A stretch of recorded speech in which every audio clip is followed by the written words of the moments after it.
Futebol de Verdade com António Tadeia.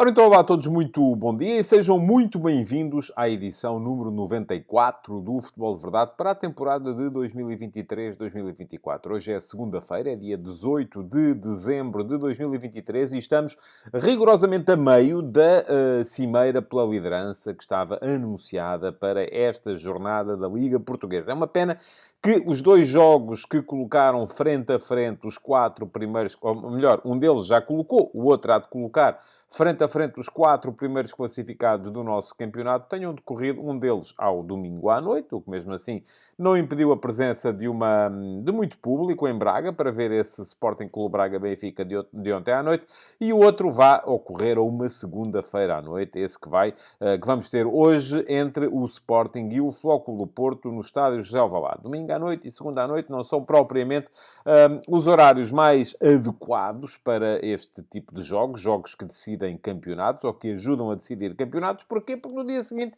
é dia de trabalho. E quando estamos aqui a falar de deslocações superiores a 300 quilómetros, é evidente que não há muita gente, nem do Benfica em condições de ir para Braga ver o jogo, nem do Flóculo do Porto em condições de ir para Lisboa ver o jogo de hoje. Portanto, é uma pena que assim seja. Também é verdade que não haveria muitos bilhetes para os visitantes, e infelizmente isso também acontece. Cada vez mais vão faltando os bilhetes para os visitantes, mas estamos também muito aqui temos que refletir muito sobre isto e sobre o que é que queremos de facto para o futebol, qual é o tipo de experiência que queremos para o futebol. E eu acho que cada vez mais o futebol, tendo na televisão a capacidade para aglutinar gente em volta de um ecrã, sentados no sofá, para chamar receita, mas tem que pensar cada vez mais também na experiência do adepto que vai ao estádio. E esse está cada vez mais descurado. Muito bem.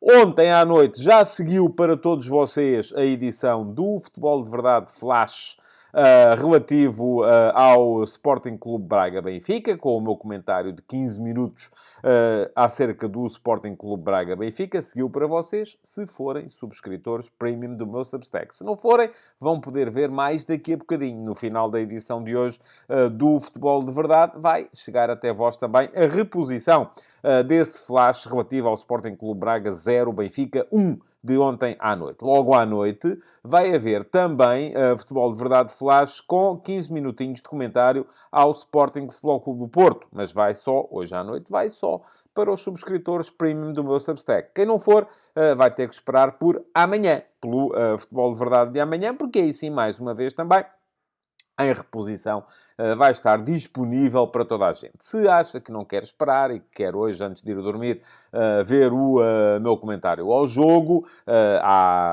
o meu comentário à fotografia tática do jogo também, a minha avaliação individual dos jogadores, a minha avaliação da equipa de arbitragem, porque faço sempre esses 4 segmentos no Futebol de Verdade Flash, pois muito bem, o que tenho que fazer é fazer desde já a subscrição premium do meu Substack. Fica aqui o link para poder fazê-la, e eu vou só aqui tomar nota do timecode, já se sabe, que é para depois não perder tanto tempo, mas se fizerem a subscrição, ela custa-vos 5€ por mês, e não vos garanto só as edições do Futebol de Verdade Flash no dia em que os jogos ocorrem. Garanto-vos o acesso a todo o arquivo do meu Substack, garanto-vos o acesso aos textos que são exclusivos de subscritores premium, e atenção, vamos ter, ainda antes do final do ano, o regresso da série Reis da Europa, com os campeões de inverno. E há lá muito mais coisas. Há a série F80, há a série Iminências Pardas, há a série Donos da Bola, e a série Donos da Bola vai voltar no início de 2024, com a atualização de todos os dados relativamente ao tecido societário dos maiores clubes do mundo. Quem é que manda em cada clube? Quais são os fundos que estão cada vez mais a entrar dentro dos clubes? Está lá tudo, mas é exclusivo para subscritores premium do Substack. São 5€ por mês ou 50€ por ano, se quiserem comprometer-se durante mais tempo com o meu jornalismo e dessa forma aproveitar o desconto de 2 meses que isso vos proporciona. E, além disso, ainda podem entrar no meu servidor de Discord, onde temos debates saudáveis todos os dias. Podem entrar no meu canal de Telegram, onde recebem os textos do Último Passo já em formato áudio, para poderem ouvi-los sem ter que gastar tempo do vosso dia-a-dia e ouvi-los enquanto estão a cumprir outras tarefas. Portanto, há uma série de vantagens em estar lá no meu Substack como subscritores premium. São 5 € por mês, é menos do que um café e um pastel de nata por semana. Portanto, eu acho, pessoalmente, que vale a pena, e é importante vocês também terem a noção de que o jornalismo custa dinheiro a fazer. Vamos lá ver. Novidades, antes de entrarmos no Q&A para hoje. O Futebol de Verdade vai interromper durante uma semana, entre o Natal e o Ano Novo. Não vamos ter Futebol de Verdade entre o Natal e o Ano Novo. E o que vai acontecer também é que na semana que vem, eu já tinha prometido, vamos ter uma edição especial do Futebol de Verdade. Vai ser na quinta-feira, dia 28 de dezembro, às 18 horas. Tomem já nota na vossa agenda, quem quiser participar, porque vai ser em direto. Isto é, vai haver uma live, quinta-feira, 28 de dezembro, às 18 horas, para debatermos aquilo que têm sido as alterações aqui no Futebol de Verdade. Quero ouvir-vos sobre aquilo que vocês acham do novo formato do programa. O horário do programa na próxima temporada, aliás, a partir do Ano Novo, vai ser alterado. Vai deixar de estar aqui ao 12h30. Vai passar a estar da parte da tarde, porque eu já cheguei à conclusão que não consigo comprometer-me convosco para ter o programa sempre às 12h30. Ele muitas vezes atrasa, quase todos os dias atrasa, e, portanto, a única maneira de resolver a questão é mesmo ter o programa à tarde. E é isso que vai acontecer. Ainda estou aqui a pensar no melhor horário, mas também a conversa convosco vai servir um bocado para isso, para percebermos qual é que é o melhor horário para metermos o Futebol de Verdade no ar a partir do dia 2 de janeiro, que é quando vai regressar o Futebol de Verdade, depois da interrupção para a pausa de Natal. Além disso, está aqui em estudo, e eu acho que vai acontecer, a tradicional edição do Futebol de Verdade VIP, para o dia 1 de janeiro. Acontece todos os anos. No dia 1 de janeiro, final da tarde, temos edição de Futebol de Verdade VIP, em que vocês, se forem subscritores premium do meu Substack, vão poder estar aqui comigo, a falar comigo mesmo em vídeo. Porquê? Porque vamos ter edição one-on-one para os primeiros a inscrever-se. Eu vou lançar em breve a inscrição entre os subscritores premium do meu Substack, para podermos ter aqui então a edição de Ano Novo do Futebol de Verdade VIP. Falamos todos aqui um bocadinho sobre o futebol, o estado em que o futebol está e aquilo que vocês... como é que tem sido a vossa experiência com o futebol. Bom, vamos lá. Temos que avançar. Eu esta semana vou lembrar-vos todos os dias. Quinta-feira, 28 de dezembro, 18 horas, edição especial do Futebol de Verdade, em direto, para debatermos aquilo que vai ser o Futebol de Verdade a partir do dia 2 de janeiro, que é quando o Futebol de Verdade regressa após a interrupção de Natal. Para já, vamos ao Q&A. Futebol de Verdade, com António Tadeia.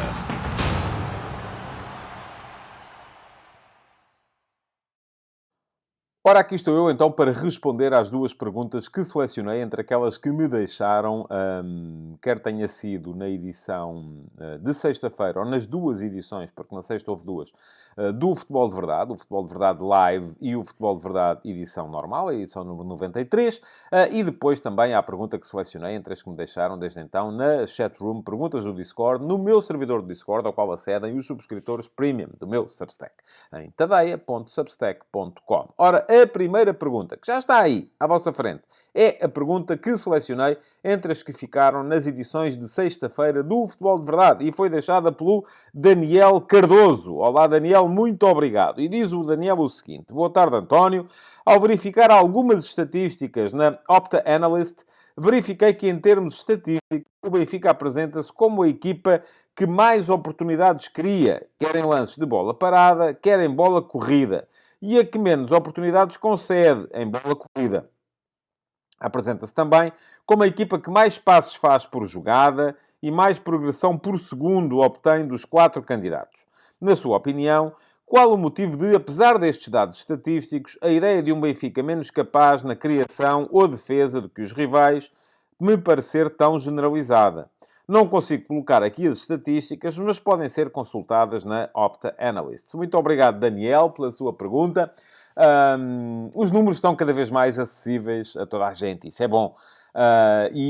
Eu devo dizer que o meu maior receio não é que o adepto comum tenha acesso aos números. Eu acho que isso é ótimo, é excelente, é extraordinário. Permite que toda a gente consiga encontrar ferramentas para suportar uma determinada análise e leva a discussão para um patamar que me parece a mim sempre muito mais interessante do que estarmos aqui a dizer foi fora de jogo, não foi, olha aqui o empurrão, isto, olha a intensidade, ele caiu, é tal, é um simulador, não é nada, foi falta, quem é que meteu o pé? Não, isso não me interessa nada.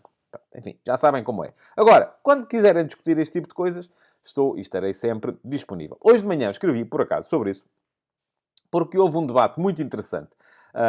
Embora a malta depois comece a ficar um bocadinho apaixonada em demasia com os seus próprios argumentos, e depois chateiam-se, e depois ficam amigos outra vez. Epá, aquilo no meu servidor de Discord é assim. Aliás, acho que infelizmente parece que não vai ainda acontecer este ano o jantar de Natal ou o almoço de Natal do meu Discord, porque não há ali acordo com datas. Eu prometo desde já que para o ano me vou empenhar nisso, para ver se a gente para o ano consegue ter aqui nem que seja um convívio de final de época. Se calhar é muito mais fácil. Embora, como muitos dos subscritores estão no estrangeiro, é mais fácil fazer nesta altura. Mas também a malta depois, quando vem a Portugal, acaba por ser para visitar a família, vai para a terra, vai para aqui, vai para ali, vai para lá, e também não fica fácil. Mas vou empenhar-me nisso, não vai ser agora, porque a verdade é que temos ali uma comunidade muito engraçada, com gente muito interessante e com gente que aprendeu a gostar, aprenderam todos a gostar uns dos outros, apesar das diferenças de visão. Mas também isto agora não interessa nada, porque não é essa a razão da pergunta que o Daniel aqui deixou. Bom, vamos lá. Mas eu quis deixar isto, até porque estava a dizer que escrevi a propósito de um debate que apareceu no meu servidor de Discord ontem à noite, na sequência do Sporting Clube Braga-Benfica, a propósito daquilo para que servem os números. E os números, eu estava a dizer, não tenho receio nenhum que os números sejam utilizados pelo adepto comum, antes pelo contrário, eu acho que isso é ótimo, porque leva a discussão para outro patamar. O meu medo é quando são as narrativas parciais a utilizarem os números, quando são os clubes, através das suas famigeradas newsletters e dos seus famigerados comentadores engajados, que querem provar ao mundo que o seu clube é o maior e faz tudo muito bem, e que os outros é que são os maiores malfeitores que fazem tudo muito mal. E depois há aquela famosa frase que os números, desde que torturados, dizem sempre aquilo que nós quisermos que eles digam. E é um bocado de verdade. Eu ainda hoje vos mostrei de manhã no último passo. E podem lê-lo aqui, o último passo de hoje. É logo a segunda entrada. A primeira foi sobre aquilo que me parece ser uma capacidade defensiva reencontrada e ao mesmo tempo modificada da equipa do Benfica. Porque o Benfica na época passada defendia bem à frente e mal atrás. Este ano parece-me que está a defender mal à frente, mas bem atrás. Isso pode ter um bocado que ver até com a mudança da posição do Orsnes, com o desaparecimento do Gonçalo Ramos, com a adaptação do Morata à defesa esquerda. Acho que a última linha do Benfica está mais apetrechada este ano do que estava no ano passado. Em contrapartida, a primeira linha defensiva do Benfica estava mais apetrechada no ano passado do que está neste ano. Portanto, e no meio disto tudo a gente pode encontrar depois números que suportem tudo aquilo que a gente quiser. Mas a discussão foi a propósito, então, do jogo de ontem, e eu escrevi sobre isso até para dizer o seguinte. Eu não consigo olhar para os números de um jogo, ou para os números globais de uma época, e dizer que esta equipa é melhor do que aquela porque geralmente as equipas têm valências em que melhoram, têm valências em que pioram, têm números em que são melhores do que o adversário, têm números em que são piores do que o adversário, e isto não nos diz rigorosamente nada, a não ser que a gente tenha uma ideia sobre aquilo que está a ver. Eu acho que os números são um excelente suporte de análise. Mas não são um ponto de partida. Nunca. Não podem ser. E em relação àquilo, eu vou ter que olhar aqui outra vez para a pergunta do Daniel e vou começar pelo fim. Quando o Daniel me diz que o Benfica é a equipa que mais passos faz por jogada. Eu, por acaso, estive a olhar para os dados da Opta hoje de manhã. Não fui a esse nível de minúcia, mas acredito que assim seja, porque é essa a ideia que eu tenho. Porque é que o Benfica faz muitos passos por jogada? Porque os jogadores que o Benfica tem na sua zona ofensiva são jogadores rápidos, são jogadores que se impõem pela troca de bola rápida. O Benfica não é uma equipa que faça tanto variações de flanco. Com Coxo é diferente. Mas depois tem aqui a outra questão. Mais progressão por segundo. Falta perceber que tipo de progressão. É progressão em passe? É progressão a carregar a bola? Porque, por exemplo, ainda ontem em Braga vimos um Benfica que progredia, mas progredia através de iniciativas individuais. Era muito bola entra no Rafa e o Rafa vai zuca, zuca, zuca, zuca por aí afora. Isso é progredir, claro. Mas se uma equipa que progride através do passe progressivo, por exemplo, a progressão que dá origem ao primeiro golo é um passe progressivo do Coxo para o Tenkstedt, que nasce numa capacidade de recuperação de bola do João Mário, também é importante. Agora, o que é que nós estamos aqui a avaliar? Estamos a avaliar que tipo de progressão, não é? E qual é a progressão que é melhor? Não há melhor nem pior. Há a capacidade para lá chegar ou para não lá chegar. É melhor meter contra-ataques, como o Benfica meteu no jogo de ontem, muito suportados na capacidade de um jogador para carregar a bola colada às botas em velocidade? Ou é melhor fazer aquilo que muitas vezes vimos, por exemplo, as equipas adversárias fazerem ao Benfica na época passada, quando conseguiam suportar a primeira linha de pressão? Sempre que o adversário conseguia tornear a primeira linha de pressão, conseguia encadear contra-ataques com futebol apoiado ou ataques rápidos. Porquê? Porque a última linha do Benfica não era assim tão forte e o Benfica tinha muita gente na zona da bola na frente. Coisa que este ano já não vai tendo tanto. O que é melhor? Nada é melhor nem pior aqui. Não há aqui melhor nem pior. Há maneiras diferentes de fazer as coisas e ambas são bem suportadas em termos de números. Agora, em relação aos dados que o Daniel aqui apresenta, que me diz que o Benfica apresenta-se como a equipa que mais oportunidades cria, quer em bola parada, quer em bola corrida, e é que menos oportunidades concede em bola corrida. Eu fui olhar, enfim, não sei, há muitas maneiras de olhar para os números, e eu fui olhar para os números da Opta, precisamente, que são aqueles que eu uso geralmente para suportar as minhas análises. O que é que eu fui ver? Olha, fui ver, por exemplo, XG, ou seja, o índice de golos esperados por 90 minutos no campeonato. E, de facto, o Benfica é a equipa que cria mais por 90 minutos. Até aqui está com uma média de 2,26 por jogo em termos de criação de golos. O que quer dizer que, em situações normais, se os seus finalizadores forem absolutamente medianos, o Benfica marcará 2,26 golos por jogo. O segundo é o Sporting Clube Braga, com 2,14. O que, desde logo, como o Braga tem mais golos marcados que o Benfica, dá para perceber que os finalizadores do Braga são melhores do que os finalizadores do Benfica. Mas os criadores do Benfica são melhores do que os criadores no Braga. Mas depois, no final, elas contam é lá dentro. Portanto, o que vale é as bolas que entraram. E as bolas que entraram são o resultado de uma série de fatores. A capacidade que uma equipa tem para criar. A capacidade que a equipa tem para finalizar aquilo que cria. A capacidade que o adversário tem para o impedir de criar. A capacidade que o adversário tem para impedir de finalizar aquilo que ele cria. Há uma série de coisas que têm que ser tidas em conta depois. Nenhum jogo é explicável por um número. Só para continuar, o terceiro nesta tabela de golos esperados por 90 minutos é o Sporting, com 1,82.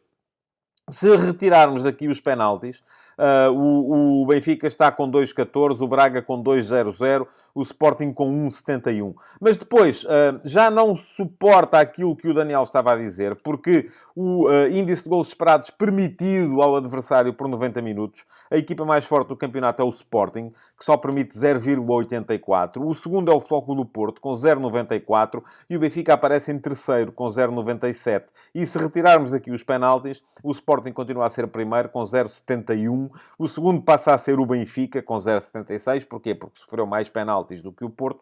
E o terceiro, o Futebol Clube do Porto, com 0,77. Mas vamos aprofundar um bocadinho. Vamos ver, por exemplo, ações para criação de remate. Por 90 minutos ainda assim. É o Benfica quem está na frente, 33,29 ações para criação de remate por jogo. O Braga é segundo, com 32,79. O Sporting é terceiro, com 28,38. Mas vamos ver. Ações para criação de remates permitidas ao adversário. O melhor de todos é o Sporting, 14,85. Segundo, o Futebol Clube do Porto, 17,31. Terceiro, o Benfica, 18,50. Portanto, isto gera aqui uma ideia que é de que o Benfica é ofensivamente a equipa que mais cria, e que o Sporting é defensivamente a equipa que mais impede o adversário de criar. que ofensivamente o segundo desta tabela é o Braga e que defensivamente o segundo desta tabela é o Porto, não é o Benfica. No entanto, ontem vimos um Benfica muito competente em termos de organização defensiva. E eu vou explicar isso mais daqui a bocadinho, quando puderem ver aqui a reposição do Futebol de Verdade Flash do jogo. Ainda hoje de manhã eu tenha chamado a atenção para isso. Agora, quem é que merece? Essa coisa do mereceu ganhar, não mereceu ganhar, isso para mim, vou dizer-vos, é tudo uma gigantesca treta. Porquê?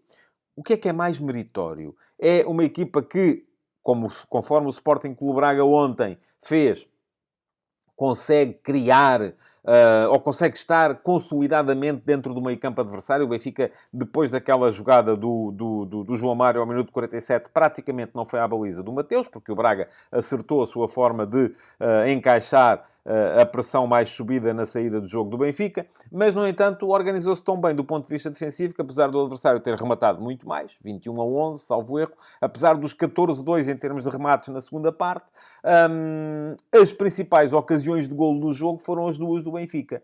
Foram o golo do Tankstedt e a finalização que o João Mário, em que o João Mário permitiu a defesa do Mateus logo ao minuto 47. Agora, isso é meritório? Não, na maior parte das vezes, se nós virmos um clube grande, olha o Benfica Farense, o Benfica a criar e a não finalizar. O Farense a defender e acabou por chegar ao final do jogo com um empate.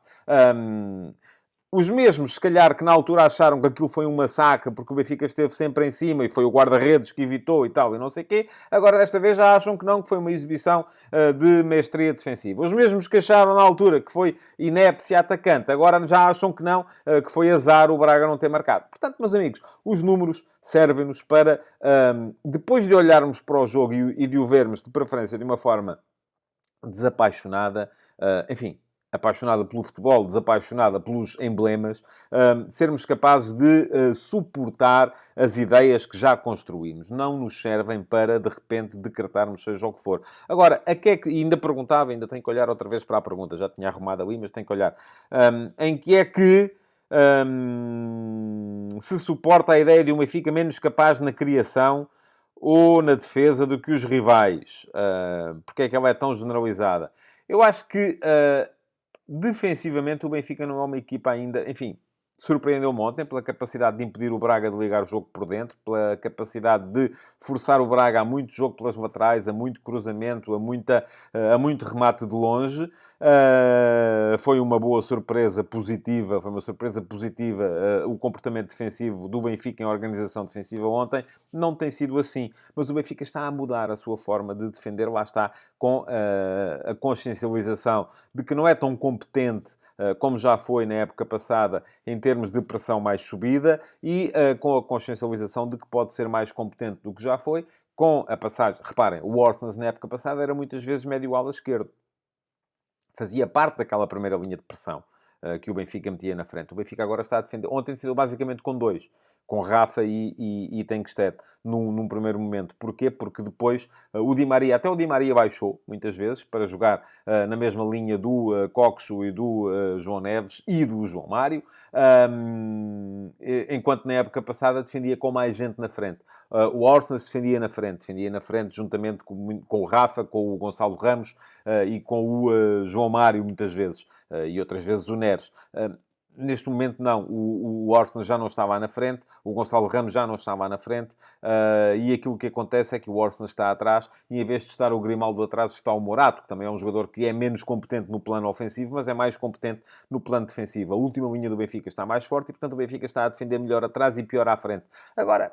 se está melhor defensivamente, se é a melhor equipa defensivamente do campeonato, não acho nada que seja. Se é a melhor equipa ofensivamente do campeonato, é bem possível. Embora aí depois também tenhamos que separar entre ataque organizado e ataque em transição. Ataque rápido, ataque contra-ataque. Aí parece-me, em ataque rápido e contra-ataque, acho que o Benfica é claramente a equipa mais forte do campeonato. Em ataque organizado tenho as minhas dúvidas. Vamos ter que esperar para ver. Mas tudo isto são apreciações que são altamente subjetivas, nunca podem ser decretadas pelos números. Bom, muito obrigado, Daniel, pela sua pergunta. Vamos passar À segunda pergunta de hoje, que é a pergunta que vem do meu servidor de Discord. Antes disso, quero lembrar-vos que é importante, muito importante, ainda ontem, ontem não, neste fim de semana, não sei quando é que foi exatamente, um de vós, creio que se chama The Greco, deixou lá um comentário num dos programas de sexta-feira a dizer: "Epá, eu não posso subscrever, mas ajudo como posso", e ajudarem como podem é muito simples, é deixarem o vosso like para que o algoritmo favoreça o programa, é partilharem o programa, chamarem os vossos amigos, é deixarem perguntas na caixa de comentários para que elas possam depois ser selecionadas para o Q&A do dia seguinte, é, ao mesmo tempo, inscreverem-se no canal se é que ainda não estão inscritos. E fica aqui o link para poderem fazê-lo. Inscrevam-se no canal, ativem as notificações, cliquem em cima do sino para serem avisados sempre que há novos conteúdos no canal. É muito importante que o façam e é muito importante que deixem perguntas. Porquê? Porque não só melhora o programa do dia seguinte, havendo mais perguntas, há mais capacidade para escolher uma pergunta muito boa, como também porque, havendo comentários, o algoritmo do YouTube, lá os glutões do YouTube, andam lá tuca e mostram o programa a mais pessoas. Porquê? Porque notam algum interesse da vossa parte. Programas que não têm comentários, eles não mostram a mais ninguém. Porquê? Porque acham que não vale a pena. Bom, vamos lá. Pergunta do Substack. Onde é que está? É neste telemóvel. Vamos lá. Já está aí à vossa frente a pergunta que eu selecionei entre as que foram deixadas na chatroom, perguntas do Discord, no meu servidor de Discord, ao qual acedem os subscritores premium do meu Substack, em tadeia.substack.com, e a de hoje veio do Diogo Garcia. Muito obrigado, Diogo. E pergunta ao Diogo o seguinte: bom dia, António. No dia de ontem, domingo, no servidor de Discord, houve uma conversa sobre o que é e o que poderia ser do Renato Sanches. Isto após os 18 minutos que passou em campo no jogo da Roma. Posto isto e apelando à sua memória, qual era a visão que tinha do jogador quando ele surgiu e o que é que vê agora? Acha que pode vir a viver uma experiência do tipo Bruma ou a carreira de futebolista ao mais alto nível é coisa do passado? Muito obrigado, Diogo, pela pergunta. Não vi ainda os comentários que por lá deixaram no meu servidor de Discord. Estive um bocado off do Discord neste fim de semana, mas vou ver daqui a bocadinho. E, para já, aquilo que lhe posso é dizer o que é que penso, de facto, do futuro e do passado do Renato Sanches. Temo que o Renato Sanches esteja a perder definitivamente o comboio para poder vir a tornar-se o tal jogador de alto nível que ameaçou ser. O Renato Sanches, de 2015-16, mas vamos lá ver, já foi há 8 anos. O Renato Sanches, de 2015-16, que se impôs na equipa principal do Benfica, a ponto de chegar à Seleção Nacional e de ser o mais jovem jogador da história a jogar uma final do Campeonato da Europa, foi campeão da Europa por Portugal em 2016, era um jogador extraordinariamente promissor, explosivo, um médio com capacidade para esticar o jogo, pegava na bola, arrancava, furava linhas em posse, queimava linhas em posse, levava a equipa para a frente com ele, aparecia em zonas de finalização, nunca foi, no plano físico, ou melhor, devo dizer, no plano morfológico, um jogador extraordinário, porque não é alto, mas foi sempre, no plano físico, foi sempre um jogador extraordinário por ser um jogador explosivo, um jogador capaz de meter mudanças de velocidade no jogo, um jogador que partia jogos através da sua mudança de velocidade, só que ele foi perdendo isso à medida... E agora, porque é que foi? Enfim, não posso não ter palpites, e não quero estar aqui a especular, porque não conheço pessoalmente o jogador, não tenho, enfim, além do bom dia, boa tarde, quando nos encontrávamos nos treinos da Seleção Nacional, nos jogos da Seleção Nacional. Além disso, nada mais, não conheço o ambiente em que ele vive, não conheço, e portanto não me quero estar aqui a ser injusto. A verdade é que, depois de um primeiro ano, ainda assim, médio menos, vamos dizer, suficiente menos no Bayern, depois de ter saído do Benfica para o Bayern. Ele acabou por ser emprestado ao Swansea, voltou ao Bayern, mas para ser emprestado ao Lille, depois transferido para o Lille, ainda recuperou, ameaçou recuperar e voltou à Seleção Nacional quando estava no Lille. Transferiu-se outra vez para uma equipa de topo quando assinou pelo Paris Saint-Germain, com quem tem contrato até 2027, vejam só. Portanto, ele está com 26 anos agora. Este contrato vai levá-lo até aos 30. Está, como costuma dizer-se, está safo para a vida. Um contrato com o PSG, com certeza, não há de ser uma coisa que deixe a pessoa a pensar muito bem onde é que vai ganhar o dinheiro para ir ao supermercado no dia seguinte e, portanto, está safo para a vida e está emprestado na Roma, mas foi muito duro para ele este fim de semana, com certeza. Ele entrou ao intervalo do jogo com o Bolonha e 18 minutos depois o José Mourinho estava a retirá-lo. Eu tive a curiosidade de ir ver esses 18 minutos e, de facto, foram 18 minutos penosos, de falta de intensidade, de falta de capacidade de reação. Agora, é porquê? Ele tem sido um jogador muito atreito a lesões, tem parado muitas vezes. Quando volta, nem sempre justifica o regresso. Foi o caso neste jogo e, por isso mesmo, acabou por ser um bocadinho imolado pelo fogo. Num jogo que foi globalmente muito fraco da Roma, que a Roma acabou por perder e justificadamente, e ele acabou por ser um bocadinho apontado como o exemplo daquilo que a equipa fez mal, porque fez muita coisa mal. Agora, a verdade é que o Renato Sanches tem, de facto, que começar a pensar no que é que quer fazer da carreira. Não é da vida, porque a vida deve estar, com certeza, resolvida. Agora, a carreira, ele ainda poderia tentar salvá-la. Está cada vez mais difícil. Está com 26 anos, está a desaproveitar a possibilidade que teve de, não tendo espaço no PSG, de jogar na Roma. Se não jogar na Roma, eu creio que o empréstimo tem ali uma cláusula de X jogos, tornar-se-ia obrigatória a compra do passe por parte na Roma. Se não jogar na Roma, voltará ao PSG e terá naturalmente que encarar uma nova cedência e possivelmente para um clube ainda menos, com menos capacidade. Porque se ele agora ainda conseguiu sair do PSG para uma equipa que luta pelas competições europeias na Série A italiana, se calhar a partir daí vai ter alguma dificuldade em encontrar espaço numas Big Five e vai ter que, das duas uma, ou encarar a possibilidade do regresso a Portugal, ou então começar a pensar em termos de uma Turquia, de uma Grécia, que já é um patamar abaixo e já não é nada daquilo que ele prometeu como jogador. O Bruma fez esse caminho todo. Curiosamente, esteve na Turquia, esteve na Grécia, está agora a regressar, voltou à Seleção Nacional. É um jogador importante no equilíbrio ofensivo da equipa do Sporting Clube Braga, mas não é nem de perto nem de longe o jogador que prometeu vir a ser. E o Renato Sanches corre sérios riscos de lhe acontecer exatamente a mesma coisa. Esperemos que não, porque eu gosto de ver toda a gente a ter sucesso e o Renato Sanches foi um jogador que ganhou o Prémio Bravo, jogador mais promissor da Europa. Já vos disse, o finalista mais jovem da história do Campeonato da Europa de Seleções, muito importante na conquista do título 2015-16 por parte do Benfica, e aquele futebol explosivo. Era um futebol que até, inclusive, fazia falta. Eu só vejo no meio-campo da Seleção Nacional mais um jogador em condições de fazer aquilo que o Renato fez, que é o Mateus Nunes. Acho, e já o disse aqui várias vezes também, que não acho que caibam os dois num lote de 25 ou 26 do Roberto Martínez, mas acho que um dos dois devia estar por serem jogadores diferentes, jogadores que mudam a velocidade do jogo com uma arrancada. E não vi mais ninguém em condições de fazer isso no meio-campo da Seleção Nacional nos últimos 10 anos, a não ser o Renato Sanches e o Mateus Nunes.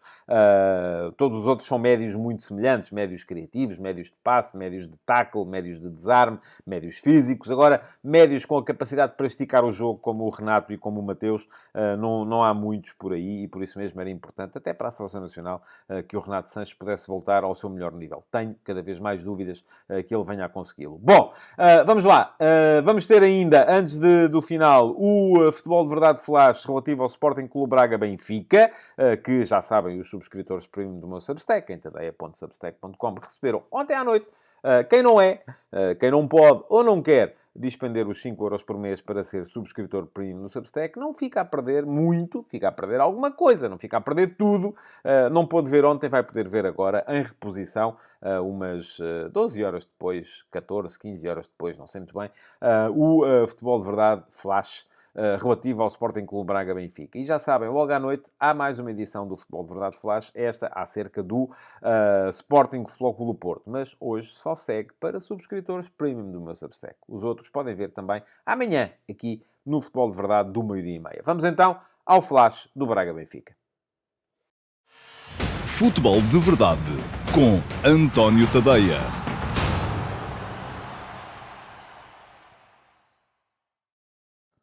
Olá a todos e sejam muito bem-vindos ao Futebol de Verdade Flash para o Sporting Clube Braga 0, Benfica 1. Foi uma vitória muito importante do Benfica, que na primeira parte do jogo, quase sempre em contra-ataque, enquanto Rafa foi encontrando o espaço atrás dos extremos adversários para levar em condução acelerada, até podia ter construído um resultado mais confortável, mas que durante o segundo tempo não só poucas vezes conseguiu sair de trás, como teve de sofrer para aguentar o forcing bracarense. Fez-lo com duas disciplinadas linhas de 4 à frente da sua área e com um guarda-redes hoje absolutamente decisivo. Trubin acabou o jogo com 6 defesas, uma das quais a remate de Banza, já nos descontos, feita com o pé direito, quando já caía para a esquerda e que seria merecedora de qualquer coletânea com as melhores intervenções da sua carreira. Houve 2 jogos neste primeiro zero ofensivo daquele que é o melhor ataque da Liga. Um primeiro durou enquanto o Benfica teve gás para explorar a saída rápida e chegar ao lado contrário do campo e, em bom rigor, podia ter sido suficiente para resolver a questão da atribuição dos 3 pontos. Ainda teve um último extrator a abrir a segunda parte, mas acabou basicamente quando Artur Jorge trocou Salazar por André Horta, pouco depois da meia hora de jogo. O segundo jogo começou aí, quando os bracarenses puseram alguma ordem a meio campo e forçaram o recuo excessivo do bloco adversário, que se chegou a ser estratégico, passou então a ser um problema. E nesse período, tanto o Sporting Clube Braga rondou a baliza de Trubin, que o resultado mais justo desta partida teria mesmo sido um empate. Esse empate só não chegou porque, defensivamente solidário, o Benfica foi capaz de impor ao melhor ataque da Liga o seu primeiro zero da época, conforme já vos disse, no plano interno. Mas o volume de jogo esteve lá. O Sporting Clube Braga fez 21 remates para 11 e acabou com um índice de golos esperados de 1,71 contra os 1,49 do Benfica. E se o campeão nacional pode vangloriar-se de ter somado 9 pontos nos 3 jogos entre candidatos, contra o Futebol Clube do Porto, o Sporting e o Sporting Clube Braga, na primeira volta, foi mesmo por ter marcado logo no primeiro remate do jogo. Aos 3 minutos, João Mário tirou a bola a Salazar, na zona do meio-campo, e a contra-transição foi implacável, passando a bola ainda por Coxo, que isolou Tengsted para o golo na cara de Mateus. Marcado por esse golo madrugador, pelo balanceamento ofensivo dos laterais braguistas e pela capacidade dos atacantes benfiquistas lhes encontrarem as costas em momentos de ataque rápido e contra-ataque, o início do jogo foi alucinante. Trubin fez a primeira grande defesa do jogo, a remate de Djaló aos 14 minutos. Mas na resposta, Di Maria meteu um grande tiro em arco na barra da baliza de Mateus. Aos 28 minutos, num livre de Di Maria, o guarda-redes da casa socou contra Otamendi e ainda viu a bola bater no poste no ressalto. Mas aos 44, também Ricardo Horta ia marcando por acidente, quando viu um remate de Djaló bater nele e sair muito perto do ângulo superior da baliza de Trubin, mas do lado de fora. A segunda parte ainda começou com a última ocasião do Benfica, uma arrancada de Rafa em contra-ataque, definida no momento certo, com um passe para João Mário, que, no entanto, finalizou mal para as mãos de Mateus. Mas, até a final, o jogo foi quase todo nas imediações da baliza de Trubin. No segundo tempo, o Sporting Clube Braga rematou 14 vezes, contra apenas 2 do Benfica. Juntando bem linhas, a equipa de Schmidt não sofreu, enquanto foi impedindo o Sporting Clube Braga de ligar o jogo por dentro, forçando muitos cruzamentos ou tiros de longe. Mas nos últimos 30 minutos, com as diagonais de Djaló e Bruma para dentro, os donos da casa passaram a ser mais capazes de meter Banza e Ricardo Horta no jogo. E podiam ter empatado tanto aos 57 como aos 90 mais 3. Sempre por Banza, mas sempre com excelente resposta de Trubin.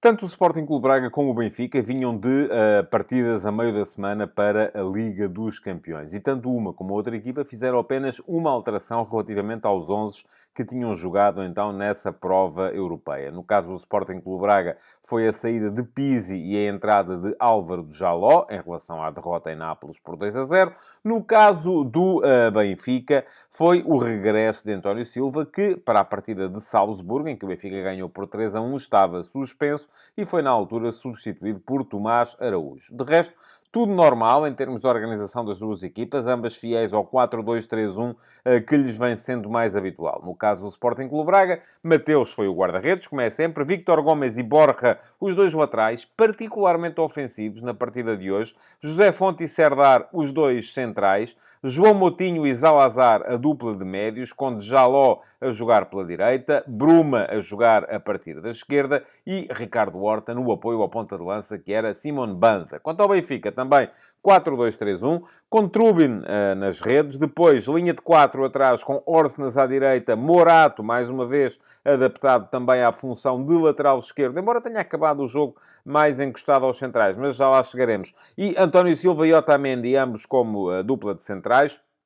Os dois médios eram João Neves e Coxo. Di Maria partia do lado direito do ataque. João Mário do lado esquerdo. E Rafa nas costas de Tengsted. O Benfica, o jogo é marcado um bocadinho, por um lado, pelo excessivo balanceamento ofensivo dos laterais da equipa do Sporting Clube Braga e pela incapacidade do meio-campo para gerir a posse e para meter um bocadinho de pausa na posse para ser capaz depois de contrariar a tentativa do Benfica explorar o espaço que ficava nas costas dos dois laterais. Portanto, o Braga com os dois laterais muito ofensivos, o Benfica a baixar estrategicamente o bloco para lhe permitir precisamente depois encontrar o espaço, atrair o adversário para lhe encontrar o espaço nas costas em rapidíssimos ataques rápidos ou contra-ataques. E isso foi sempre um pitel tanto para Rafa, para a condução veloz de Rafa, como para as desmarcações de ruptura de Kasper Tengsted, a aproveitar a capacidade que Coxo tem de meter passes à distância, mas também para o futebol mais inteligente de João Mário. De resto, o Braga foi o primeiro a mudar, precisamente porque Artur Jorge se terá apercebido da incapacidade do seu meio-campo e melhorou bastante, com a troca de Zalazar, desastrado hoje, por André Horta. Com André Horta, ao lado de João Moutinho, o meio-campo do Sporting Clube Braga não perdeu a capacidade para fazer variações de flanco, passos de lado a lado do campo, de meter um futebol mais largo, mas ao mesmo tempo ganhou critério e ganhou algum critério na posse e por isso mesmo passou a ser menos vezes surpreendido. Depois, voltou a mexer o Artur Jorge ao minuto 55, quando trocou Serdar, que já tinha visto cartão amarelo por Niakate, e também melhorou. Niakate parece-me que voltou bem, seguro, a dar à extrema defesa do Sporting Clube Braga mais capacidade, embora seja também, se calhar tenha sido isso fruto do facto do Benfica estar a jogar cada vez mais recuado e estar a chegar cada vez menos vezes e com menos gente à frente. Ora, mexeu o Benfica ao minuto 61, com a saída de Tengsted e a entrada de Musa, sem mudar nada no plano tático, porque Musa foi jogar também como ponta de lança, embora menos em jogo do que Tengsted, mas mais uma vez aqui também pode ter ficado isso a dever-se ao facto de o Benfica ter menos volume ofensivo nesta altura do jogo. E depois, ao minuto 79, mais duas trocas para o Benfica, que foram as saídas de Di Maria e Rafa. Di Maria já estava pouco em jogo na segunda parte. Rafa também tinha cada vez menos bola e tentou Roger Schmidt obstar a esta incapacidade, metendo Gonçalo Guedes para acelerar na frente, fazer aquilo que Rafa vinha fazendo, mas já não tinha gás para fazer, e também de Florentino, que levou a que João Neves acabasse o jogo encostado à direita. Portanto, a partir desse momento, o Benfica passou a jogar com dupla de médios, Florentino e Coxo, João Neves a atacar a partir da direita, João Mário a manter-se à esquerda e depois Gonçalo Guedes nas costas de Petar Musa na frente. Ora, a 5 minutos do fim, o Sporting Clube Braga ainda fez as 3 alterações que lhe restavam, trocou José Fonte por Vítor Carvalho, que foi jogar como defesa central. Fonte já tinha amarelo também e, portanto, aproveitou o Artur Jorge para recompor a sua defesa. Trocou Víctor Gomes por Rony Lopes, um defesa lateral por um extremo, mas aquilo que fazia Víctor Gomes no jogo, de facto, já era quase apenas missão de extremo, e Rony Lopes foi fazer todo o corredor, tal como estava a acontecer com o Víctor Gomes, e trocou ainda o Álvaro Djaló, que estava a jogar à direita, à frente de Víctor Gomes, precisamente como o Rony Lopes passou a fazer todo o corredor, Álvaro Djaló saiu e entrou Abel Ruiz para segundo ponta de lança, jogando um par de metros atrás de Simon Banza. O Braga, a partir deste momento, manteve o 4-2-3-1, mas foi um 4-2-3-1 inclinado. Porquê? Porque Rony Lopes fazia todo o lado direito, tal como já vos disse, Víctor Carvalho e Niakate eram os centrais, Borja, o lateral esquerdo, Bruma jogava aberto a partir da esquerda, mas do outro lado, Ricardo Horta aproveitava para vir mais dentro, deixando o corredor a Rony Lopes e para se aproximar de Abel Ruiz e Simão de Banza, sendo nesta altura a dupla de médios formada por André Horta e João Moutinho. Foi assim que o jogo acabou. A presença de Abel Ruiz, Banza e Ricardo Horta por dentro levou também a que Morato passasse a encostar muito mais a António Silva e Otamendi, o que levou, inclusive, a que João Mário acabasse o jogo quase como defesa esquerdo. Muitas vezes a formar o Benfica linha de 5 atrás, com João Mário a fechar o corredor esquerdo por aquele lado e, portanto, jogo de sofrimento, de solidariedade, mas recompensado com 3 pontos para a equipa do Benfica.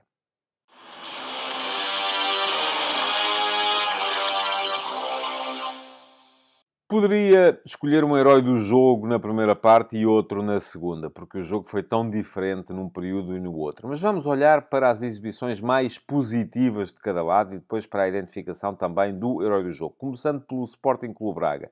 Ofensivamente, muito bem os dois laterais, Víctor Gomes e Borja. Defensivamente, tiveram ambos problemas, porque o Benfica foi 100% capaz de encontrar espaço nas costas e de aproveitar o seu excessivo balanceamento ofensivo, mas aí também me parece que a culpa foi muito do meio-campo do Braga, que até determinada altura não foi capaz de controlar a posse e de meter o tal critério na posse. Não achei que tenham estado fantásticos os centrais, acho que o setor melhorou com a entrada de Niakate, foi desastrada a noite de Zalazar, melhorou muito a equipa com o André Horta, que fez um belíssimo jogo, a justificar mais tempo na equipa, o Moutinho sempre seguro, um bocadinho trapalhão, tanto o Djaló como o Bruma, mas acabaram por criar inúmeros desequilíbrios e para o Braga terá sido uma pena que Ricardo Horta e Simão de Banza tenham estado pouco em jogo, porque se viram de facto poucas vezes. Quanto ao Benfica, primeira parte absolutamente notável, tanto de Rafa como de Tengsted, muito interessante por parte de Di Maria também, a ser sempre capaz, e de João Mário, os 4 da frente da equipa do Benfica, sempre capazes de encontrar os caminhos para, em transição ofensiva, explorar o balanceamento atacante da equipa do Sporting Clube Braga. De resto, seguro o meio-campo. Coxo sempre importante na função de lançar, e foi a ligação que ele estabeleceu tanto com Rafa como com Tengsted, foi muito importante na forma como o Benfica foi atacando, e também bem os centrais, porque foram sempre capazes de impedir o jogo de sucessivos cruzamentos do Sporting Clube Braga, de criar assim tanto perigo para a baliza encarnada. De qualquer modo, por causa, sobretudo, de duas defesas extraordinárias, uma que fez logo ao minuto 14, a remate da entrada da área de Álvaro de Jaló, e outra que fez ao minuto 90 mais 3. Esta então é notável, porque ele já está a cair para a sua esquerda, mas ainda consegue esticar aquela longa perna direita para ir buscar com a bota a bola que ia entrar por outro lado. O herói do jogo para mim foi mesmo Trubin.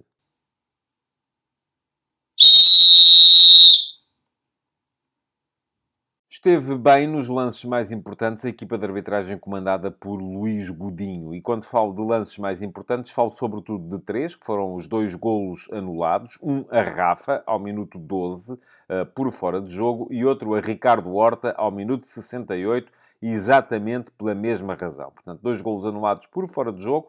O de Ricardo Horta, então, foi quase milimétrico. Foram 11 centímetros, de acordo com as linhas que chegaram depois da cidade do futebol, mas foi bem visto logo em primeira instância pelo árbitro auxiliar. De resto, esteve bem também quando, ao minuto 81, quando o Bruma chegou a pedir uma grande penalidade de Morato, mas deu para perceber logo à primeira, mas também na repetição, que não há rigorosamente nada. É Bruma quem tenta saltar quando chega perto do lateral esquerdo da equipa do Benfica. Só aponto alguns problemas à arbitragem de Luís Godinho no plano disciplinar. Isto porque acho que se precipitou na mostragem do primeiro cartão amarelo, a Morato. Há uma mão, de facto, na cara de Jaló, mas não é sequer com contundência. Parece-me que é apenas uma luta pela disputa da bola, para ganhar posição perante tanta bola. Era muito cedo no jogo e não gosto, francamente, destas arbitragens que começam a distribuir cartões amarelos às primeiras faltas. Da mesma forma, também me parece que terá sido demasiado severo com José Fonte ao minuto 76, quando lhe mostram um amarelo por uma bola dividida com Petar Musa, em que ambos os jogadores, de resto, saíram magoados. Ali também me parece que passava bem sem a amostragem do cartão. De resto, pareceu-me ainda que pode eventualmente ter ficado por mostrar um cartão amarelo ao João Mário, ao minuto 36, por interromper um contra-ataque da equipa do Sporting Clube Braga e que teve muita sorte, Serdar, no momento em que, já tendo cartão amarelo, deu um encosto, um chega para lá em Rafa, que, no entanto, optou por continuar a jogada. Se Rafa tem caído, é bem possível que Serdar acabasse por ver nesse lance o segundo cartão amarelo. Mas não caiu, optou por jogar e é isso que deve ser encorajado, é que os atacantes, se podem continuar a jogar, de facto o façam, em vez de tentarem penalizar os adversários com cartões. De qualquer modo, foi boa a arbitragem de Luís Godinho, sem qualquer influência no resultado deste Sporting Clube Braga-Benfica. Futebol de Verdade, de segunda a sexta-feira, às 12h30.